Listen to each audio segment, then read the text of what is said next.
Nah, sekarang kalau tadi threshold kan bising. Presidential threshold, parliamentary threshold. Kan ada putusan MK. Soal presidential threshold, kalau JPPR bilang diredefinisi oleh MK. Jadi threshold keterpilihan aja yang berlaku sesuai pasal 6A kan Undang-Undang Dasar. Jadi partai politik sekarang bisa, partai politik peserta pemilu ya, bisa mengajukan calon presiden. Kira-kira Bung Asrul melihat gimana? Untuk jadi bahan, karena ada perintah MK itu, harus ada constitutional engineering. Iya. Saya harus hati-hati sebutnya supaya pas kan. Constitutional engineering. Itu kata MK karena supaya jangan nanti kalau partai politik peserta pemilunya 30, kata hakim MK kan.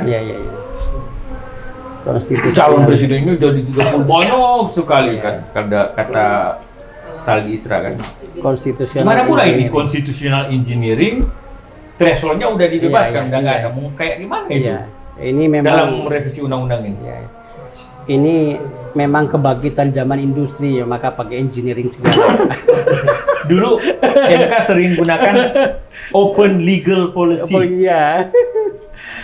Memang kebijakan hukum terbuka pembuat itu kan sekarang memang constitutional engineering ya kan. Ahlinya memang Mahkamah Konstitusi itu kan.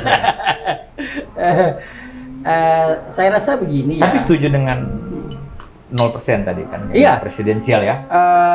Ya nggak setuju, bukan setuju juga ya. Kalau presiden, kalau presiden kalau presidensial threshold memang sepakat pada posisi 0% juga ya. Nah, saya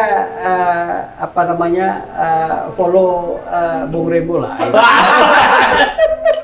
Untuk ini kan karena memang kita sampaikan sebelum putusan MK loh. Di DPR ya, di Balik bulan Oktober 2024. Putusan MK ini tanggal 2 Januari 2025. Kita udah ada videonya nanti ditonton.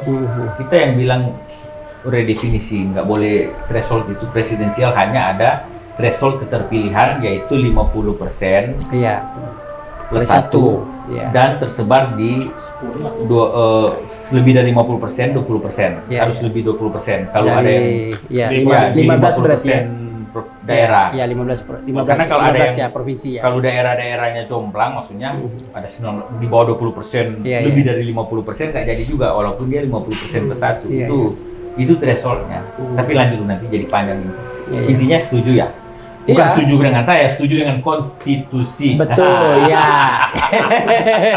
setuju lah, karena sumber daya ini kan bangsa ini besar ya, 275 juta ya. Supaya kandidasi presiden kandidasi presiden juga. Ada nggak yang nggak setuju ini? Gitu. Setuju kan? Mas Iwan calon presiden. Tapi constitutional engineering-nya perlu nggak? Nggak perlu ya?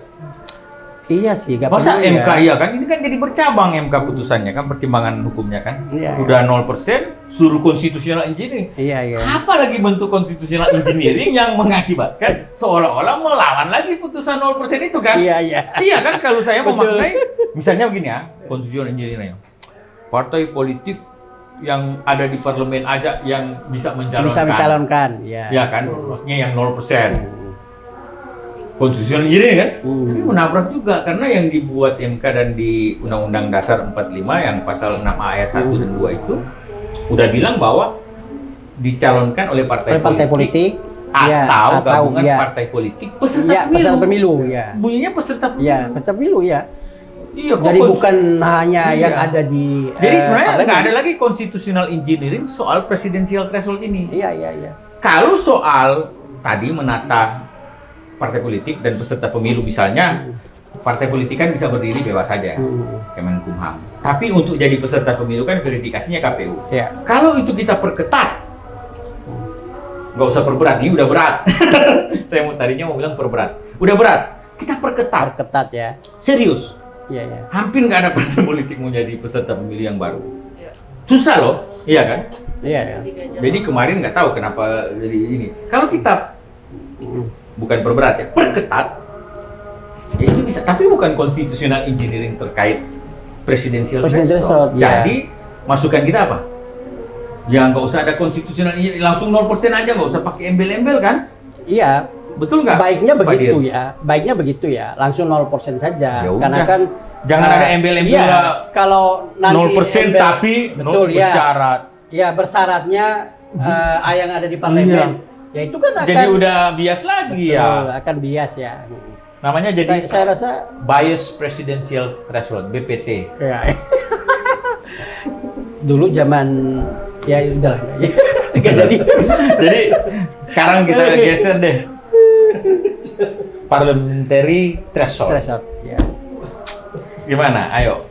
Iya, mau pilih 0% atau saat ini kawan-kawan kan memilih ya. Ya, jadi kawan-kawan ada policy brief. yang lain ya. Kawan-kawan yang lain memilih ada yang 3,5%. Ya, ada. Ada yang Teman-teman CSI sekarang. 0%, ada yang 2% dan lain-lain ya.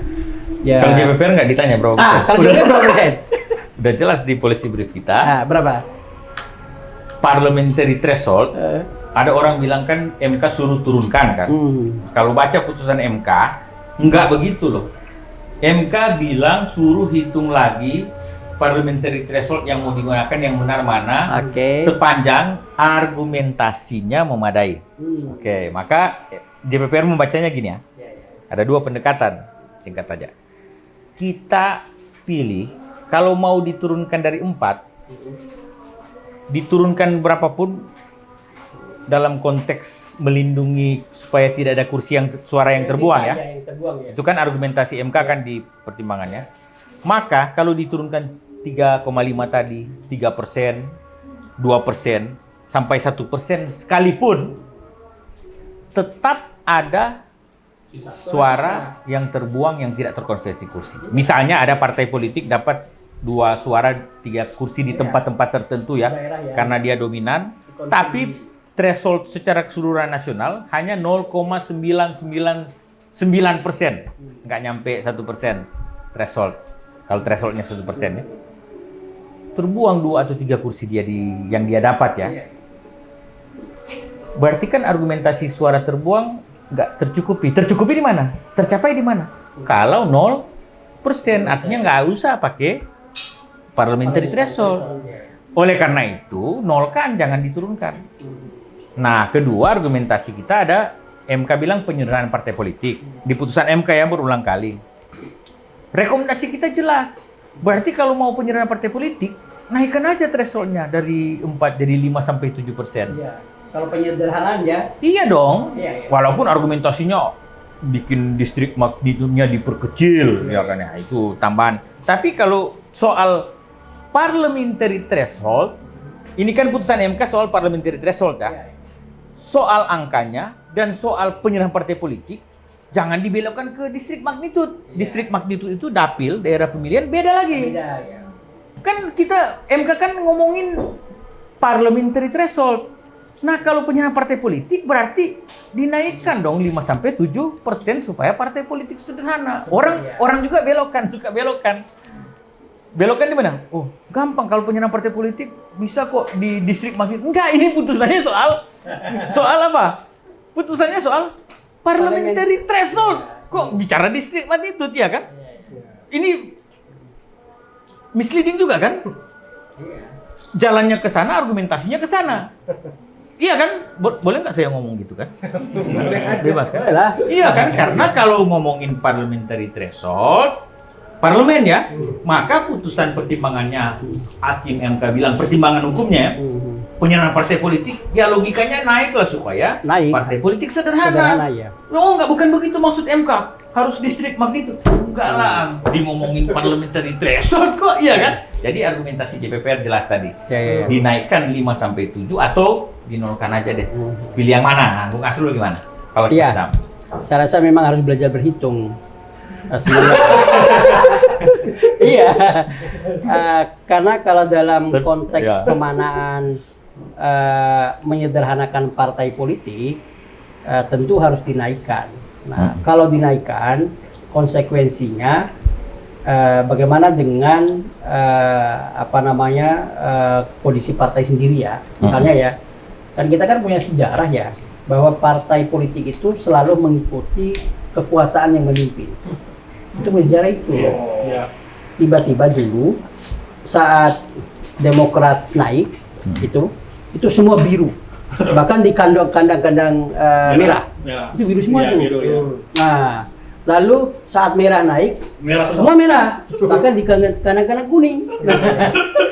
Nah, itu yang kita perlu jeli melihat itu, jangan sampai dinaikkan. Kalau kita naikkan itu justru partai-partai yang memang di kekuasaan ya yang akan mendominasi. Kalau kita turunkan, misalnya, jangan sampai semua partai juga masuk ke kandang kekuasaan. Dan partai semua ini, kata Bung Asrul, belum jelas ya kan? Iya. Nggak jelas. Partai kita nggak ini kuat kan, lah. Iya, jenis kelaminnya itu partai kita masih Gitu. jenis kelamin. Tapi kalau abu-abu. mengikuti logika ini saya catat sini, Iya. mengikuti kekuasaan yang memimpin. Iya. Betul, 10 tahun SBY, Iya. hanya ada kan partai yang pro SBY, pro pemerintah, Iya. dan non kan. Nah, iya. Kebetulan waktu itu PDIP. PDIP karena Iya. Bu Mega mungkin ada Menentukan itu. something sama SBY kan. Iya. Nah 2014 sampai Jokowi, 2024 Iya. sama juga ada Iya, iya. pro Jokowi, pro pemerintahan, Iya. ada PKS, Demokrat, dan lain-lain di luar yang walaupun ujungnya Itu kan Demokrat duluan masuk juga di masuk juga kan. 2000 Iya. terakhir kan, Iya. di periode kedua Jokowi kan. Golkar aja terbagi Masuk dua. juga. Iya. Iya, Golkar terbagi Berarti dua, iya. cocok kayak gagasan DPR dinaikkan parlemen Ya, iya. karena mau banyak partai nggak ada guna. Tetap banyak partai jadi 2 partai. Iya kan? Iya kan, mau banyak partai tetap jadi 2 kan? Nah, Saya sekarang punya justru ketakutan global. Nah, sekarang untuk itu, justru Bung. Ya.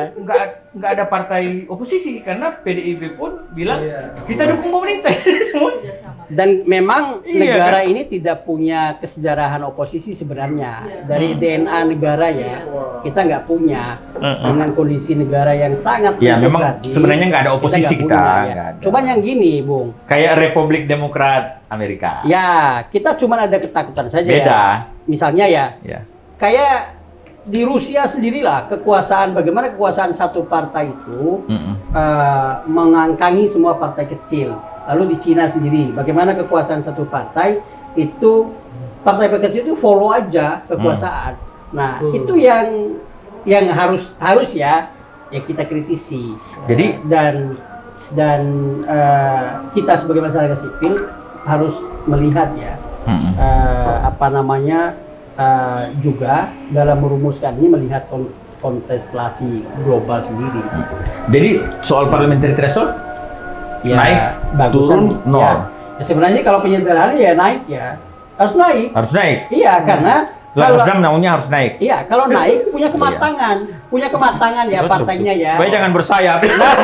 Masukan ini kan harus jelas. Supaya kalau nanti dia nggak masuk pemerintahan, yang kuat gitu. Iya. Ada nggak Kuat, yang lain? kan? Nah ini nih, ambil aja. Ini lady sudah non. Tapi misal ada pun juga perspektif dari partai-partai lain ya Bang yang kemarin konon nggak masuk itu Bang. Jadi parliamentary threshold ini dijadikan alat penguncian kompetisi begitu. Nah, karena ini naik untuk mempertahankan partai tertentu. Nah, Iya, iya. gimana itu? juga betul itu. Ada Karena- politiknya memang. Iya, Iya. jadi Iya. ini parliamentary threshold ini malah jadi alat penguncian kompetisi di antara partai politik begitu. Karena di luar daripada ini juga sependek pengalaman Ajeng pernah dulu di penyelenggara Bang, selalu RUU pemilu itu berkutat di urusan teknis begitu, ribut urusan teknis dapil, kemudian tidak berfokus kepada visi normatif representasinya itu gitu. Dan pun ini terkait dengan parliamentary threshold ini, jadi kayak merasanya ini malah menjadi alat penguncian kompetisi dan upaya mempertahankan partai politik tertentu. Bukan rasanya lagi, faktanya. Tapi bagus sekali nih. Tapi Ajeng memang ini isu pikirannya. ini Iya. terus muncul sebenarnya dari dulu ya. Iya. Dari Membenci zamannya partai itu, iyalah. Yusril juga pernah kritik dulu kan. Iya. Prof. Karena Yusril, partainya nggak masuk-masuk. Karena partainya nggak masuk. PBB kan. Karena dia nggak kuat. Disinilah pentingnya kematangan politik partai politik ya. Iya. Partai politik harus betul-betul kerja keras di level grassroots. Iya. Jangan hanya hadir saat pemilu saja. Ini kan problem partai kita. Iya. Tiba-tiba pemilu lalu bagi sembako. Nah, ini juga problem. Iya. Iya. Padahal Makanya penguatan partai politik, reformasi partai politik Ya, atau apapun iya. namanya harus. betul. kan? Kita kan Iya. melihat ya Bung ya. apa namanya banjir di Aceh, Sumatera Utara, gimana kehadiran partai politik? Iya. Ya, Ada kan? ketua PAN.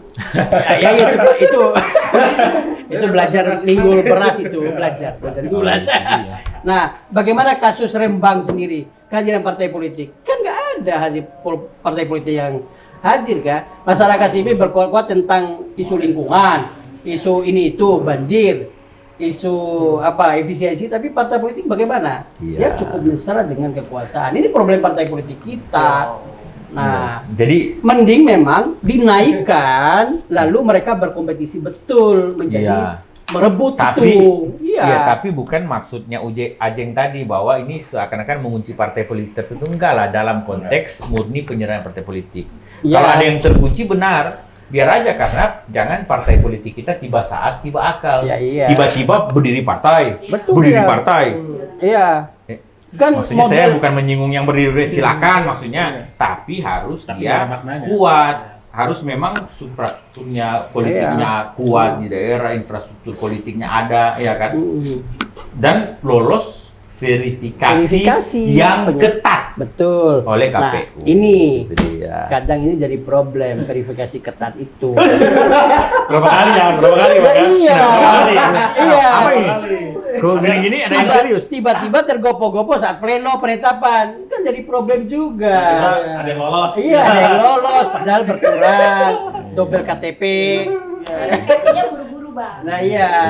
Nah ini memang kita harus betul-betul kritik ya dalam penyelenggaraan demokrasi di negeri ini. Nah, itu juga untuk kepentingan kita bersama ya. Oke, jadi jelas tadi mending dinaikkan dalam konteks penyerahan parliamentary threshold dan verifikasinya untuk jadi peserta pemilu ketat. Jangan main-main. Jangan ada something.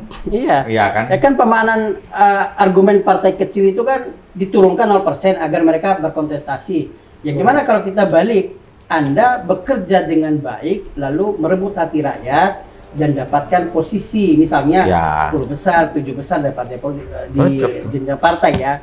Ini kan harus dibalik juga gitu. Masukkan lakpesdam, parliamentary threshold dinaikkan kayak JPR yang kedua 5 sampai 7%. Mending dinaikkan. Mending dinaikkan.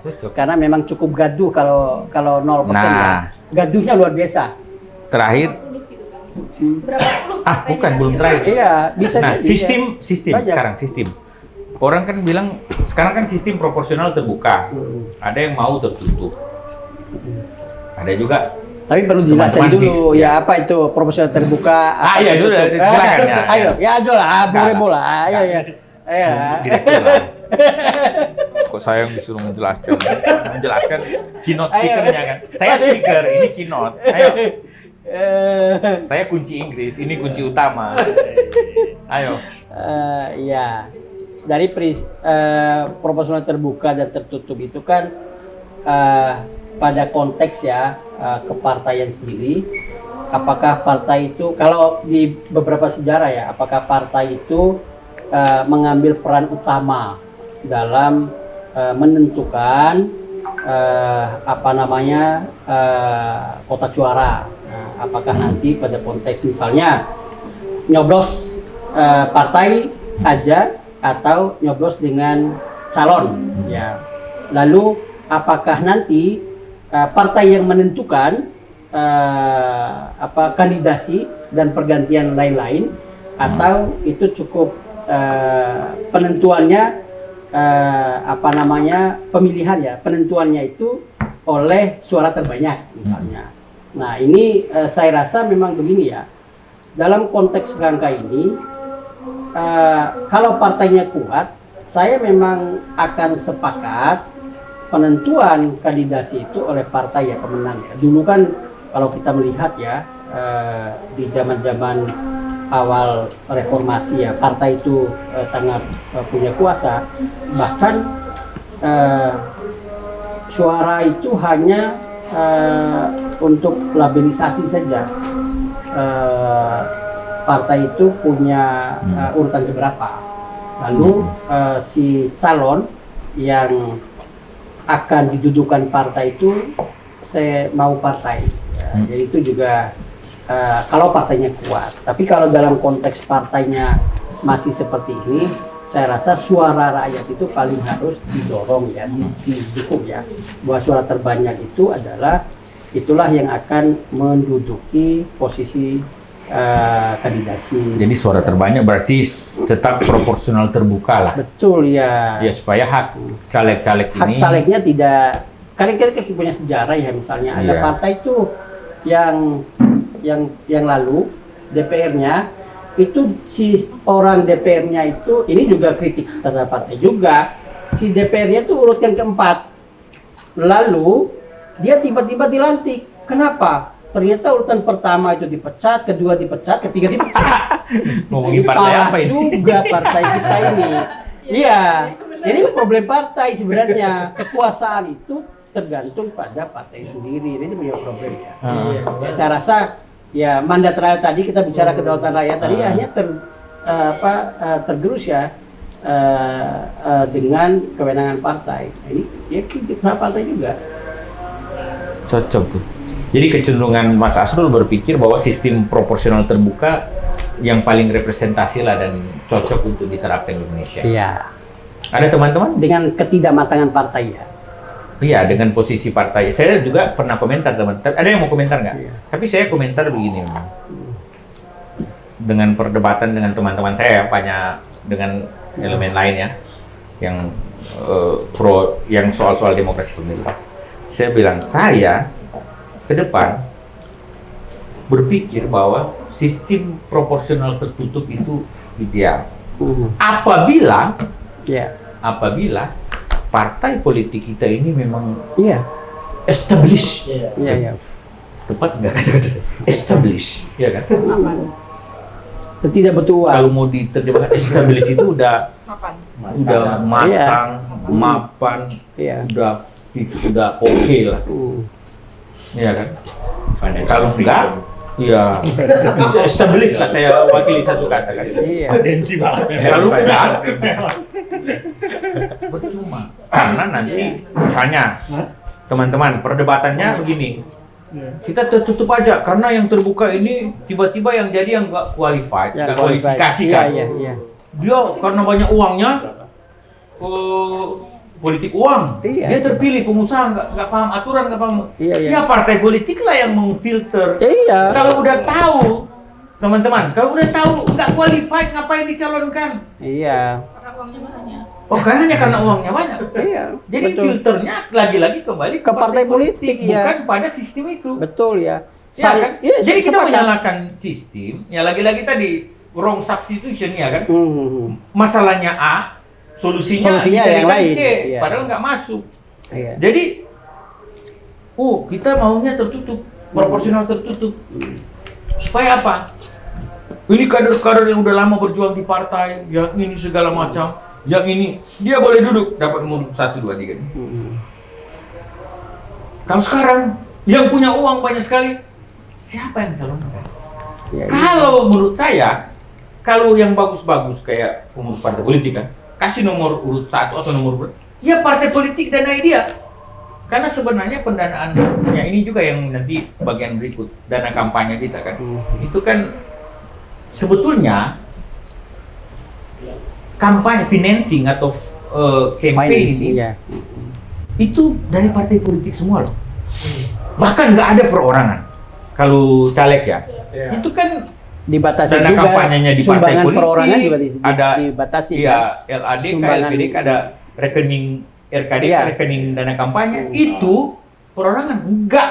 Iya, ya. Itu partai politik. Tapi kan nggak jujur, nggak terbuka. Formalitas. Sumber uangnya di mana? Nah, tapi lagi-lagi disalahkan tadi. Sistem proporsional terbuka mengakibatkan politik uang, mengakibatkan kader-kader Nggak juga. di partai tidak jadi. Padahal ini misleading, Iya. miskonsumsi. Ada yang fallacy. Logical fallacy. Yes, logical fallacy. Tahu, tepat sekali. Lidah saya agak logical fallacy, ya kan? Itu logiknya keliru. Nah, oleh karena itu saya rasa memang dalam konteks partisipasi proporsional terbuka tetaplah sistem yang Iya. ideal. Yang bagi ideal kita. saat ini memang ya. Ya, jadi masukan kita apa? Proporsional terbuka. Betul nggak? Ada yang beda nggak? Tapi memang Bung Asrul, kita JPPR ada 2 policy kan. Ada masukan pertama, kita mau tetap sistem proporsional terbuka. Nggak tertutup. Tapi memang alternatif of policy yang kita buat ya, maunya kita gini. Mix, tapi bukan mix yang mix 2 sistem campuran yang parlemen dengan presiden ya. Iya, bukan mix, artinya proporsional mayoritarian. Ya, kita kan punya mayoritarian dan proporsional. Lalu mix itu sebetulnya gabungan dari sistem mayoritarian and proporsional. Mayoritariannya diambil first past the post kan. Ya. Lalu proporsionalnya yang sistem agak tertutup itu. Jadi mix, bukan mix yang itu ya. Maksud saya mix yang gini, campuran atau gabungan dari sebetulnya. Tapi ini alternatif of policy ya, bukan kebijakan utamanya. Kita tetap mendukung sistem proporsional terbuka. Campurannya adalah bisa kita mengadopsi, tapi kembali ke dulu. Ada namanya bilangan pembagi pemilih atau Iya, itu BPP dulu itu. Ya, sistem hitungnya mekanisme hitungnya, matematika pemilunya, kuota hare. Kalau sekarang kan metode divisor kan, divisor yang kita gunakan senlak murni kan. Jadi ke BPP dengan logika begini. Jadi bisa kita modifikasi, bisa dulu kan pernah ada aturan 30% BPP duduk. Jadi suara terbanyak dulu, kalau enggak baru diurutkan kan. Ya, diurutkan, kalau enggak ada suara terbanyak yang dapat satu BPP, sisanya lihat yang paling tinggi. Yang 30% lolos. Kalau nggak ada yang 30%, nggak ada yang 30%, semuanya di bawah 30%, berarti nomor urut. Iya, lihat yang paling tinggi. 2, nomor urut. Iya. Tapi meskipun dibatalkan MK, tapi ini konsep ya, dibatalkan oleh MK waktu itu. Nah, kita bisa modifikasi 50% bilangan pembagi pemilih. Jadi suara terbanyak dapat semua diurutkan. Kalau ada yang lebih dari bilangan bagi pemilih, otomatis duduk lah. Tapi agak susah kan? Tapi lebih kecil darinya BPP-nya ya. Susah. Enggak, BPP-nya ini begini. Cara hitungnya bilangan pembagi pemilih lebih proporsional justru. Iya. Kalau di daerah 10 kursi ada 100.000 pemilih, berarti yang memilih yang gua rasa satu BPP itu gampang hitungnya. 10.000. 10 kali 10 kursi 100.000 kan?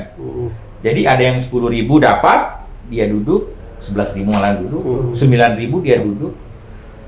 Tapi agak sulit memang mencapai itu. Nah, asumsinya hanya satu yang dapat 6.000. 6.000 berarti 60% BPP ya, kalau angka tadi. Dia duduk. Lainnya 4.000, 3.000, 2.000. Diurutkan dulu dia. Tapi dapat kursi. Iya. Enggak, bukan diurutkan. Dia langsung dihitung yang duduk adalah nomor urut. Nomor 1, nomor urut 2. Suaranya digabung. Iya. Jadi hitung jumlah partai politiknya dapat kursi berapa didapat itu. Saya dapat 3 kursi supaya gampang. Satu kursinya diambil oleh yang lewat 50% BPP kalau undang-undang atur kan. Yang 60% tadi kan dia dapat. Kebetulan nggak ada yang capai BPP. Yang lainnya di bawah 50%, ada 40%, 41%, 43%. Udah nggak berlaku, langsung masuk ke nomor 1, nomor 2 yang dapat sisa kursi 2-nya tadi. Itu sederhana itu. Jadi menutup kekurangan yang ada di proporsional terbuka dan kelebihan di proporsional tertutup. Itu kalau alternatif of policy. Jadi nanti ada argumentasi begini, aktivis parpol duduk nggak? Duduk dong kalau dia dikasih nomor 1, walaupun nggak menjamin juga. Karena jangan-jangan yang dikasih juga istrinya ketua partai. Iya pasti itu udah sejarahnya dulu partai. Ya, itu kan bukan dulu, sekarang juga. Iya. Sampai sekarang. Diurutannya ya. Jadi kembali kesimpulan tadi, masukan tadi apa? Tetap terbuka. Proporsional terbuka. Cocok tuh, sama kayak JPPR ya. Iya. Tetap Yasid ya. Kalau maksudnya kan bagian dari JPPR itu luruskunya. Oh iya, itu udah di awal. Kamu datang terlambat jadi udah follow tadi. Bukan ada di sini. Pelopor pendiri. Proporsional terbuka atau tertutup itu soal pilihan aja dan cara pandang, sudut pandang ya karena kalau misalnya kita sudah menyepakati sebagai sebuah bagian dari rekomendasi proporsional terbuka ya kita sepakati bersama gitu. Karena ada plus minus dari masing-masing pilihan itu. Misalnya kita sepakat ini siapa? Ya kan kita rekomendasi tadi. Oh enggak, kalau ini diskusi kita merekomendasikan masukan ke pembuat undang-undang. Iya, betul. Itu kan atas nama hasil diskusi ini kan kita akan merekomendasikan kepada pembuat undang-undang untuk mengusulkan rekomendasi proporsional tetap terbuka ya. Dengan rasionalisasi 1 2 3 begitu kan. Namun memang sudut pandang kita ini kalau diskusinya masih bisa open policy itu proporsional tertutup sebagai sebuah idealitas di masa depan itu juga masuk. Misalnya sekarang isu yang paling menjadi perhatian publik di tingkat grassroots itu kan politik uang kan, dan mereka sudah pada tahap menurut survei terkini itu 60% penerimaannya bahwa politik pemilu itu ya uang gitu. Kalau mereka nggak dikasih uang ya nggak akan milih gitu. Tingkat penerimaannya, acceptancy masyarakat itu terhadap politik uang itu 60%. Bahkan mungkin nanti 2029 bisa akan naik lagi nih persentase politik uang yang bisa diterima oleh masyarakat. Maksud saya apa? Kalau misalnya pilihannya itu di masa depan, kalau partai politik itu sudah established dan memungkinkan untuk proporsional tertutup, ya partai ini meskipun tidak, kita nih lihat partai sekarang, partai yang kira-kira sudah established atau partai yang nomor 1 sekalipun, ketika sistem proporsional terbuka ada caleg berduit 20M dengan 10M, itu dia akan menimbang ngambil yang lebih tinggi. Dia tidak peduli ini partai sebenarnya sudah kaya gitu. Partai ini sudah kaya, tapi kan tetap aja dia nerima. Tadi cocok kayak argumen kamu cocok. Tadi kita udah bilang itu. Ke depan kita pun dukung tertutup aja kalau partainya kuat ya. Nah, kita punya problem pada itu, pada partai politik kita sendiri. Iya, itu jadi gagasan kita. Selalu saja kan kawan-kawan di luar yang lain ya, selalu melihat problemnya pada masyarakat yang menerima uang. Iya, nggak melihat pada pemberinya. Uang. Tapi bukan hanya pemberi sekarang dalam diskusi masukan kajian kita. Problemnya berapa itu politik. Ya iya itu. Bukan pemberi uang kalau logika Yasin dan teman-teman dan semua, kalau dia punya 20M, dia kan udah terlanjur nyalek nih orang ini kan. Iya. Dia mau jadi kayak animal insting begitu, dia mau survive aja kan. Nah, itu kan mereka itu kan fungsi partai politik mengkanalisasi sebetulnya. Cari orang yang boleh juga dia banyak duit tapi pinter dan segala macam. Dia boleh mendanai partai ya kan. Iya. Tapi problem yang kita diskusi di masukan ini kan banyak yang banyak uang tapi dia nggak peduli dan nggak berpikir soal fungsinya sebagai legislator loh. Iya, kita memang problemnya banyak lah di situ ya. Tapi pada konteks ini kan pemberi uang itu kan orang yang diberi mandat oleh partai politik ya. Karena ini si calon itu kan dari partai politik sendiri ya, harusnya. Lagi-lagi reformasi total partai politik sangat penting. Bahkan misalnya di dalam internal partai politik sekalipun itu bisa ada dua pandangan. Misalnya bagi kader-kader partai politik mereka akan lebih senang sistem proporsional tertutup karena itu merit system dan ukurannya adalah siapa yang peran dan kontribusinya untuk partai itu atau perjuangan selama ini atau pengabdiannya yang jadi ukuran. Tapi bagi elit partai proporsional terbuka itu sangat menguntungkan. Ini kan maharnya itu kan masuk ke elit. Ada yang menguntungkan, merugikan. Memang ini antara untung ruginya ya. Jadi political bagi elit itu kan masuknya ke elit. Tapi masukan kita jelas ya, kita kunci keinginan kita adalah tetap mempertahankan sistem proporsional terbuka. Oke ya. Terakhir berarti kesertakan. 5 menit. Oh iya. 5 menit aja. Jangan brief langsung kita sholat kan ini. Iya. Oke ya. Keserentakan lokal nasional. Iya, pandangan JBR gimana? Tapi biarlah kalau Lakpesdam nodong JBR karena kita ini memang ditugaskan Lakpesdam JBR ini untuk urusan politik.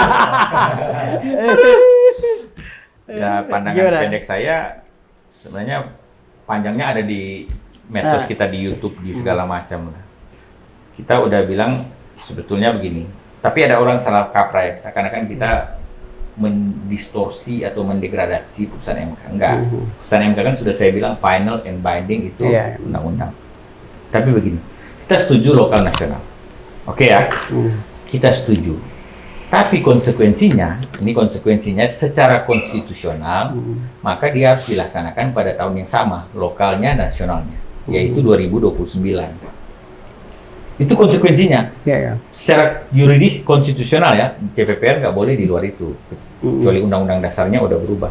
Jadi bisa Februari pemilu lokalnya, April pemilu nasionalnya, atau pemilu nasionalnya duluan, suka-suka lah. Jeda sedikit ya. Ya, jeda sedikit. Tidak jeda panjang ya, dalam konteks pemilu lokal nasional yang dimaksud putusan MK 135 ya, artinya lokal gubernur eksekutifnya, gubernur, bupati, wali kota dan DPRD-nya sama-samain. Lalu presiden, DPR RI sama DPD-nya disatukan hari kan. Nasional lokal. Dalam konteks itu kita setuju. Tapi konsekuensi yuridisnya, konteks konstitusionalnya adalah dilakukan pada tahun yang sama 2029 karena ada norma pasal yang tidak boleh kita langgar, yaitu pemilu itu 5 tahun sekali. Makanya kami bilang berulang kali, dalam konteks serentakan putusan MK 135 kemarin, ada komanya, terkait pemilu DPRD, kita nyatakan putusan MK itu inkonstitusional. Kenapa yang nggak sesuai konstitusi lah? Inkonstitusional kan di kamus, kalau baca kan Gensi kan sama kan pengertiannya, tidak sesuai dengan konstitusi. Apa itu konstitusi? Konstitusi adalah Undang-Undang Dasar 1945 yang sudah berapa kali diamandemen 4 kali.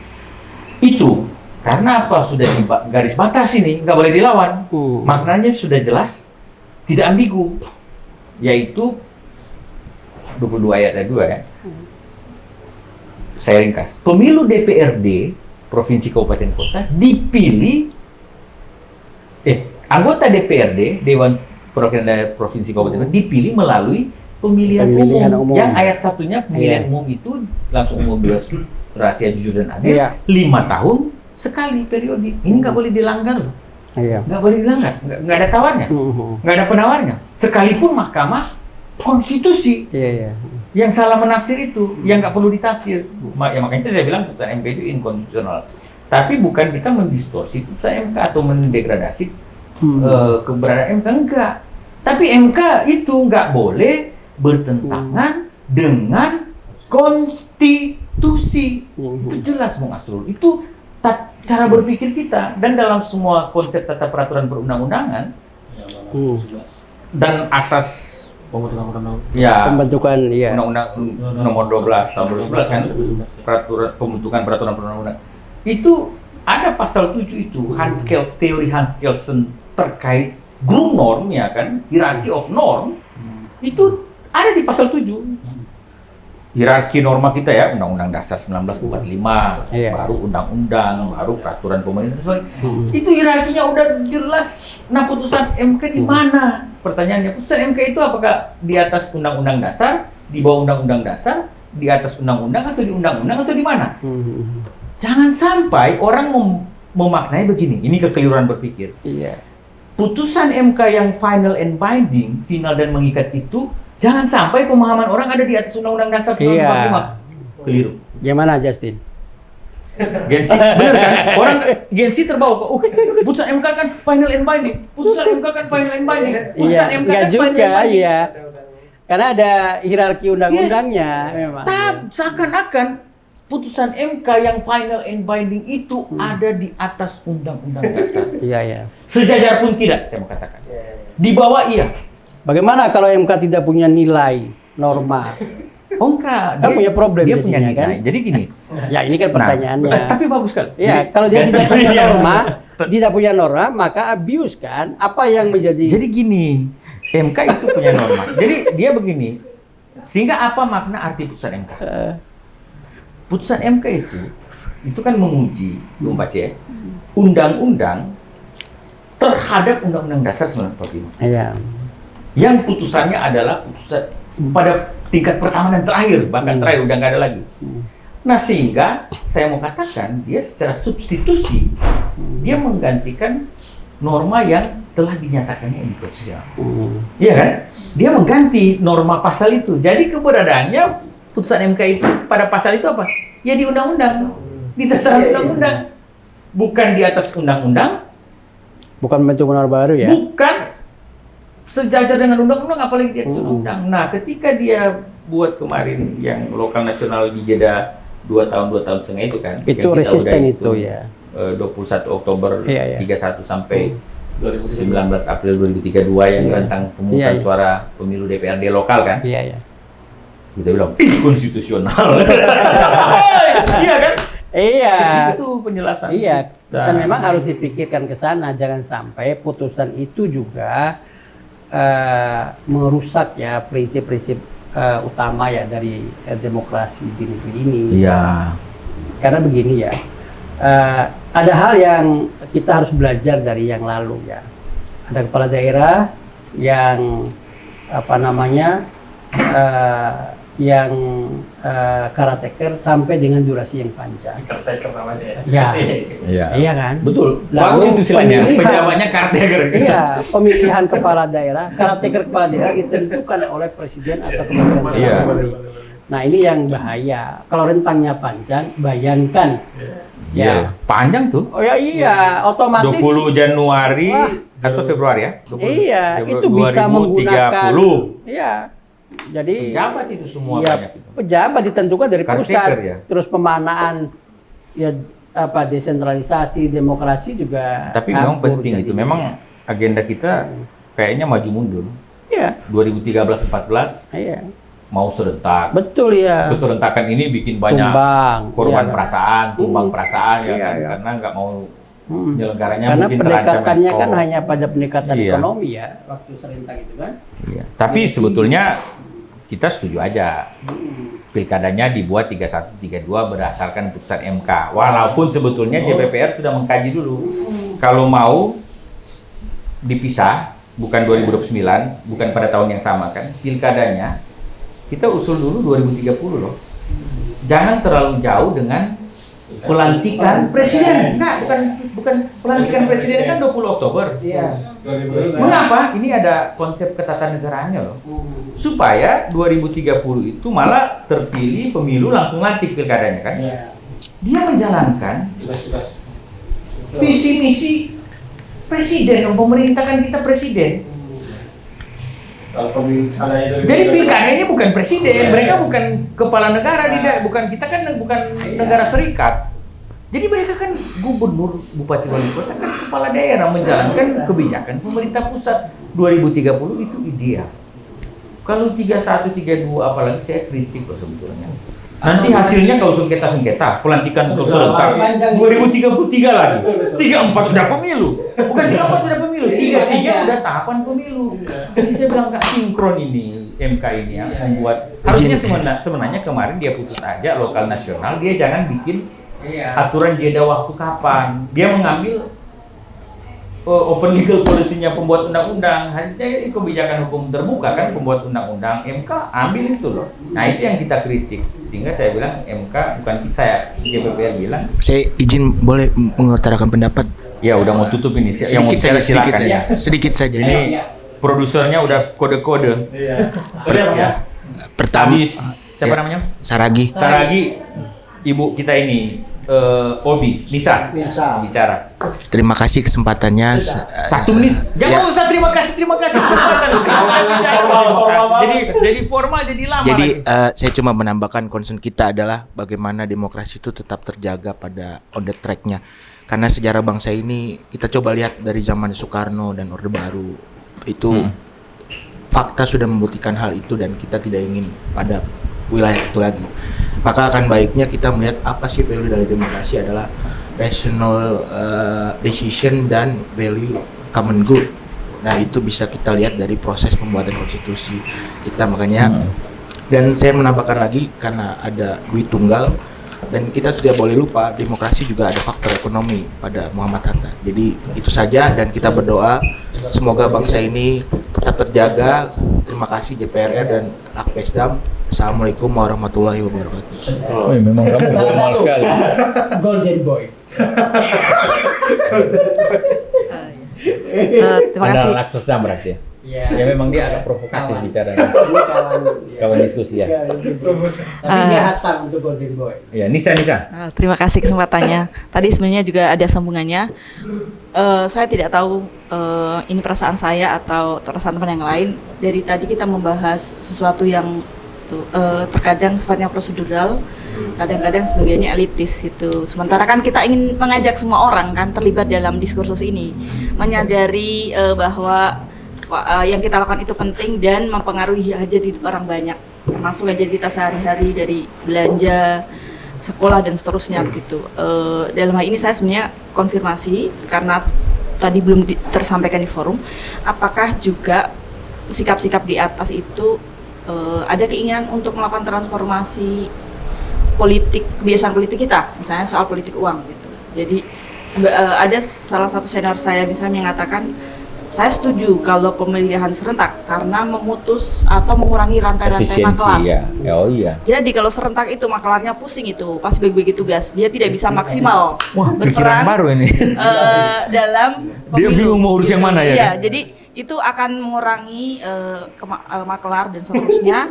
Yang bagi saya masuk akal. Satu, yang kedua adalah jangan-jangan itu cara lain yang bisa kita tempuh untuk mengubah tradisi politik uang kita gitu. Jadi selain JPPR melakukan tugas kenabian, mendidik pemilih kan, kemudian laku sedang mendidik nahdiinnya yang merupakan rakyat jelata juga ada sebagiannya, itu adalah cara yang paling realistis gitu. Maksud saya apakah JPPR juga sempat mempertanyakan hal itu atau karena itu sesuatu yang di luar jangkauan JPPR itu dibagikan kepada orang lain saja tugas-tugas menganalisa atau melihat di bagian situ gitu. Terima kasih. Tapi, koreksi juga itu bagus. Iya, kalau dimasukin dalam Elitis menggelitik. Tapi kita juga nggak pura-pura proletarian dong, ya kan? enggak Itu nggak proletar, nggak elitis. Memang ya. nafasnya kan memang sejak pembentukannya nafas rakyat Iyalah. tadi jelata tadi ya. Tetapi menarik sebenarnya kalau kita melihat dari praktik ya politik kita saat ini, hampir ya beberapa tadi bicara tentang mempersempit bagi pelaku rente politik misalnya ya. Nah itu juga memang argumen awalnya begitu. Tapi saya kepengen melihat begini ya, rente politik dalam politik itu tidak hanya pada orang yang sebagai calo ke si konstituen, tetapi rente politik itu cukup luas. Bahkan si partai politik mengambil keuntungan lebih dari apa yang kebijakan negara, dia ngambil ya atas untuk menghidupkan, tetapi dia lupa pada rakyat. Itu juga bagian dari rente politik kan. Rent seeking itu sendiri itu dalam kerangka teorinya itu kan bicara tentang siapapun di tengah, lalu dia mengambil keuntungan dari rakyat itu. Nah, ya dia menjual kepala rakyat pemilu ya, dia menjual apapun dari pelaku rente politik itu sendiri. Nah, justru kalau mau fair negara ini misalnya ya Amerika punya prakteknya ya, rente itu dihitung berapa persen dari nilai penjualan. Nah, itu dihitung. Ya, di Amerika itu sendiri. Kayak tengkulak. Iya, tengkulak itu dia punya bagian 2% dari semua model penjualan. Politik, ya. Nah, itu legal jadinya kalau negara ya. Tapi kan ini kan betul-betul dikritik ya. Kita juga harus otokritik ya terhadap proses negara ini. Nafasnya juga negara ini kan nafas keagamaan ya. Jadi juga perlu kajian mendalam ya untuk ini. Saya rasa dimanapun ya margin pelaku politik itu tetap akan ada kalau si pelaku politik ini tidak punya moral ya yang cukup mengakar ya batinnya gitu, dia akan punya. Bahkan orang misalnya kawan-kawan ya dikasih satu air minum di saat kampanye juga udah memahami itu bagian dari proses suap dan dibawanya. Lalu dia akan mengintimidasi memilih karena dia sudah mendapatkan itu. Nah ini juga ya problem, memang ini tugas kita itu memberikan pembelajaran. Saya sepakat tadi ya. Mbak Nisa sampaikan tugas pengabdian itu memang tidak juga gampang ya. Apalagi soal politik uang. Iya, politik uang yang itu kan siapa bilang tadi udah watak seakan-akan manusia, ini bicara watak manusia jadi juga, legal. ya. Iya. Saya rasa ya kita punya concern yang sama ya untuk ini ya, memberikan pendidikan. Ya tapi ini juga kritik juga terhadap negara, bahwa negara sendiri tidak cukup banyak budget untuk pendidikan politik pasca reformasi. Iya. Nah, Jadi kita minta negara perbanyak ya budget iya. pendidikan politik. Jadi daripada Kasih ke Laksmas Dama aja sama. sama juga. Jangan aku yang Ah, ngomong. daripada membiayai partai politik, Yes. itu kan ada tuh suara konstituen. Daripada membiayai partai politik, uang itu untuk pendidikan politik ke rakyat. Nah, justru itu lebih fair bagi rakyat, langsung ke rakyatnya. Ini ngurus partai nggak kelar-kelar kita ini. Cocok. Ini ke rakyatnya yang. Saya kita perkuat lewat pendidikan politik. Iya. Wah, keren Kalau sekali. bukan lagi pendidikan politik itu. Mahkamah Rakyat, masukan kajian bersama Iya. rakyat. Iya. Jadi bisa nonton langsung di YouTube channel kita di WPR Official, collab sama Lakusta. Iya dong. Jadi terima kasih semua ya, banyak sekali masukan. Atau ada lagi closing statementnya? Udah cukup ya? Jangan dibuka lagi Pak Kornas. Iya, nanti Kita mau ngomong sih tapi udah lama. kameramennya Bung Kris ya, Udah. ada lagi. Ini Jadi, menjadi brief nanti. Yes, Ya. nanti dipotong-potong. Kita- Banyak kita masukan. betul ya. Ada threshold tadi banyak, ada sistemnya, keserentakan terhadap pilkadanya, dan di awal tadi kita sudah mulai soal demokrasi yang panjang lebar substansialnya kan, sejarahnya, dan saya pikir terima kasih banyak ya, karena kalau nggak berdiskusi begini ternyata kalau kita berdua dialog kita bisa buntu juga. Nah kalau ada kalian kan jadi provokator kan, iya kan, ada jadi buntu ya. Ini esensi daripada forum kita sore hari ini. Mahkamah Rakyat, masukan kajian bersama rakyat. Dia bilang kalau saya awam ya karena kalau yang nggak awam, yang ahli adalah Mahkamah Konstitusi. Oke, terima kasih. Ya.